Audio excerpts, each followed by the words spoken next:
NOFI, First on Black Culture. So in Girls Trip, we are pleased to see you again. Thank you. With Queen Latifah, Yep. 20 years after the release of Set It Off. Yes. So would you say that friendship, even sisterhood, is the main theme of Girls Trip? Yes, it is the main theme of Girls Trip, and it was one of the themes that attracted me most to it was the fact that it was a movie about women that was focusing on relationships between women. Okay, all right, okay. And so, better alone than in bad company. Could this saying be one of the lessons to be learned from Girls Trip?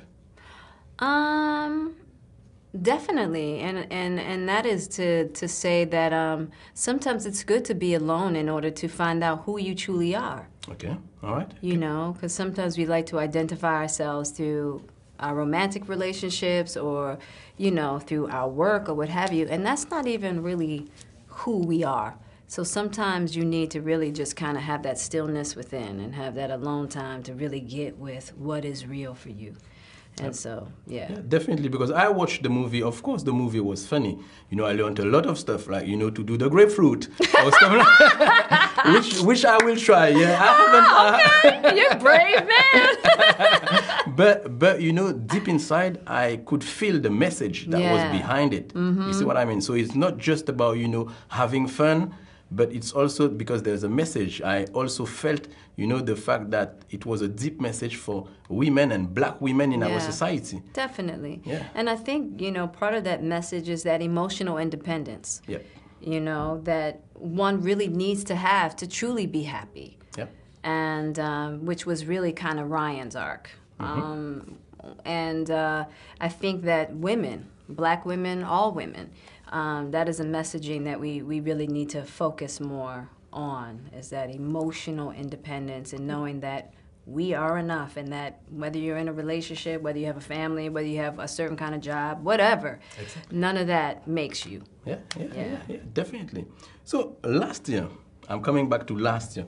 Last year, you and many members of the film community, such as Spike Lee, people are saying that I look like him. Are they right or are they wrong? Because every time I'm going, you know, You look a little like Spike. Just you look like you could be his cousin. Okay, all right, okay. Not his brother, but his cousin. His cousin. So last year, you and many members of the film community boycotted the Academy Awards ceremony in 2016 because of the lack of diversity among nominees.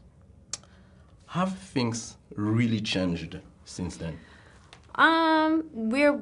It's coming along. You know, there's definitely a process, you know, but we still have a little ways to go. You know, even with this movie in particular, you know, it was a very successful comedy, critically acclaimed, but yet and still we can't get the Hollywood press to screen it. The Hollywood foreign press to screen it. And so, you know, we still have those challenges, you know, because they have a comedic category. Yep. You know, but yet and still being one of the most successful comedies of the year. And we still can't get the Hollywood foreign press. There's something wrong. To screen it. All right. Okay. So, you know, we still have our challenges, but you know, the fact that what I do love is that the audiences are really progressive. Okay, all right. You understand what I'm saying? So it takes time. It takes time, so that the systems in place have to catch up. But the great thing is that the audiences are there. You can't do, Girls Trip can't do what it did and not reach other audiences. It can't. It went beyond the African American community.